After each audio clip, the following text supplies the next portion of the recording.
A morte é muito semelhante ao nascimento. Quando uma pessoa nasce fisicamente, o corpo físico atravessa o canal do nascimento e entra no mundo. Na morte, a extensão de alma e a Kundalini sobem pelo Sushumna, a coluna de chakras ou cordão de prata, e saem pela abertura do canal do nascimento, que é o chakra da coroa. Quando a Kundalini chega ao chakra da coroa, ela provoca um choque nos centros pituitário e pineal, o que causa a abertura do terceiro olho. É isso também que acontece quando a Kundalini sobe durante a meditação. É nesse momento que o moribundo vivencia a primeira fase do bardo, vê a clara luz de Deus e espera-se que una-se com ela. Geralmente é o átomo seminal astral que parte primeiro, em seguida o mental e por último o do coração. Quando os átomos semente emocional e mental saem, a pessoa perde a consciência do plano terrestre. Quando o átomo semente do coração parte, o cordão de prata se rompe, libertando completamente a extensão de alma. O átomo semente do coração sai bastante rapidamente quando o moribundo é um iniciado, mas pode permanecer no corpo físico durante 3 dias, no caso de uma extensão de alma menos evoluída. Algumas ideias a mais sobre a segunda fase do bardo.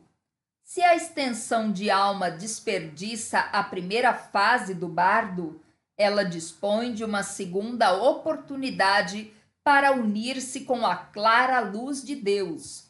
É a segunda fase do bardo.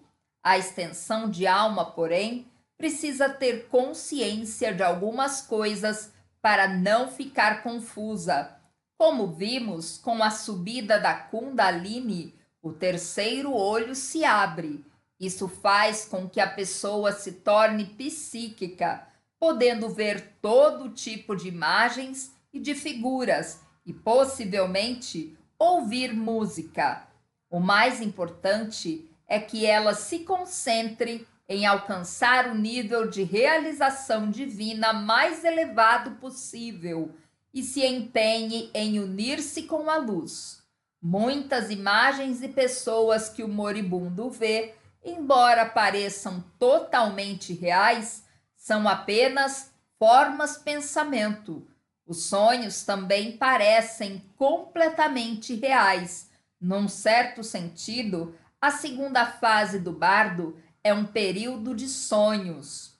A experiência do bardo é um teste espiritual e uma oportunidade para uma iniciação espiritual mais profunda. Extensões de alma mais iluminadas podem ver mestres ascensionados, anjos ou divindades de algum tipo. Uma extensão de alma menos evoluída, que saiu pelo chakra do plexo solar ou mesmo pelo segundo chakra, pode ver imagens de mulheres nuas dançando. Nesse estado do bardo, é possível participar desta dança e envolver-se com essas imagens. É de fundamental importância não se deixar seduzir por esses falsos deuses, por assim dizer. Aquilo que a pessoa põe como prioridade em sua vida é, na verdade, o Deus que ela cultua. Ninguém que realmente deseja a libertação, a iniciação e a realização divina pode deixar-se seduzir por quaisquer imagens ou formas pensamento de pessoas reais ou imaginárias que não sejam Deus e a clara luz. Como disse Jesus, sê fiel até a morte, e eu te darei uma coroa de vida. O corpo que a pessoa ocupa depois da morte. Depois da morte, os corpos físico e etérico morrem. A alma comum ocupa seu corpo astral. O seu grau de evolução é que determinará se ela será atraída para um nível inferior, médio ou superior do plano astral, depois da experiência do bardo. As extensões de alma que são discípulos ou iniciados e que estão mais polarizadas ou identificadas com seu corpo mental ocuparão esse corpo depois da morte. Esse é um falecimento de nível superior.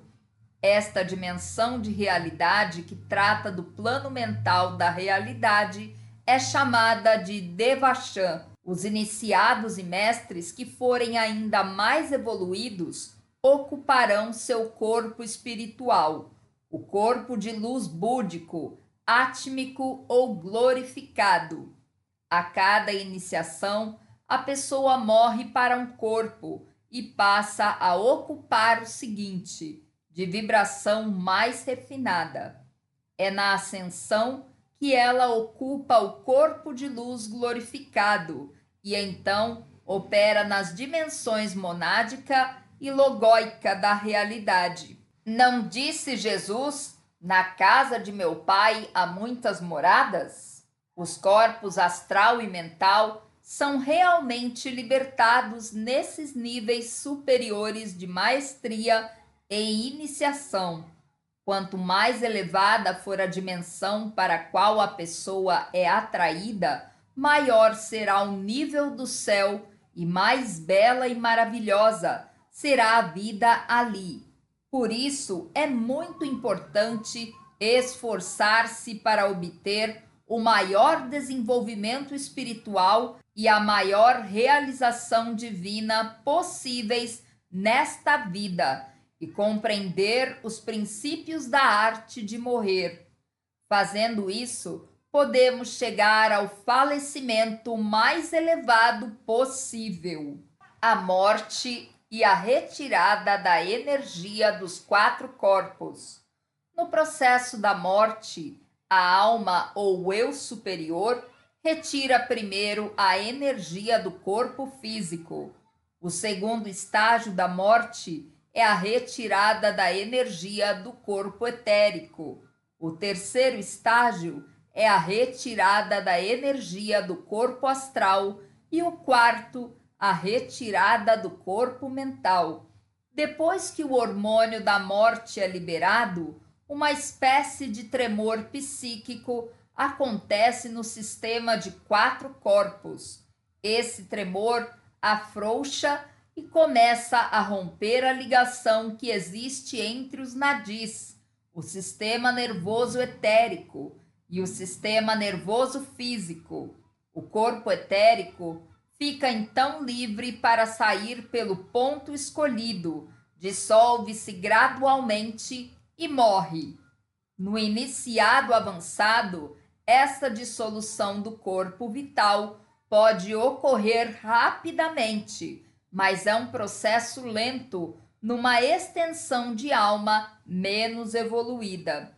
Depois da saída dos corpos astral, mental e espiritual, a extensão de alma ocupará o corpo mais apropriado a seu nível de evolução, como vimos anteriormente.